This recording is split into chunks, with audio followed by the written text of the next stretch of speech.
একটা গল্প শুনেছিলাম। একদিন এক পাখি অন্য পাখিকে তার ভালোবাসার কথা জানায়। পাখিটি উত্তরে বলে, এখন তো তুমি আমাকে ভালোবাসো, কিন্তু যখন আমার খারাপ সময় আসবে ঠিক তখনই তুমি উড়ে চলে যাবে। উত্তরে পাখিটি খুবই ব্যথিত হয়ে পড়ে এবং আবেগী হয়ে তার দুটি ডানা কেটে ফেলে। তারপর সে বলে, দেখো, এখন তো আমার কাছে ডানাও নেই, আমি কখনোই তোমাকে ছেড়ে যাব না। তারপর তারা একসাথে জীবন কাটানো শুরু করে। একদিন সবকিছু ভেঙে তুমুল ঝড় আসার সম্ভাবনা দেখা দেয়।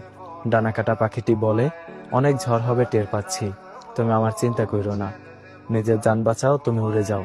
সে সাথে সাথে উড়াল দিয়ে বিপদসীমার বাইরে চলে যায়। পরক্ষণে জানতে পারে তুফান আর আসেনি। সে আবার সেই পাখিটির কাছে ফেরত যায়। গিয়ে দেখে পাখিটি মারা গেছে, আর তার সাথে একটা চিঠি পায়। সেখানে লেখা ছিল, যদি তুমি উড়ে যাওয়ার আগে শুধু একটিবার আমাকে বলতে, আমি চলে গেলে তোমার কি হবে, তাহলে হয়তো আমি তুফান আসার আগে কখনোই মরতাম না। এই পৃথিবীতে এমন কিছু মানুষও ঠিক উড়ে যাওয়া পাখির মতো। তারা চায় তাদেরকে কেউ সবটুকু দিয়ে ভালোবাসুক, আর যখন কেউ বাসে তাকে তার বিনিময়ে দেয় এক সমুদ্র পরিমাণে বেদনা। এই মানুষগুলো ওয়াদা হিসেবে শুনতে চায়, কখনো ছেড়ে যাবে না তো, কখনো বদলে যাবে না তো, অথচ একটা সময় পর এরাই ছেড়ে চলে যায়।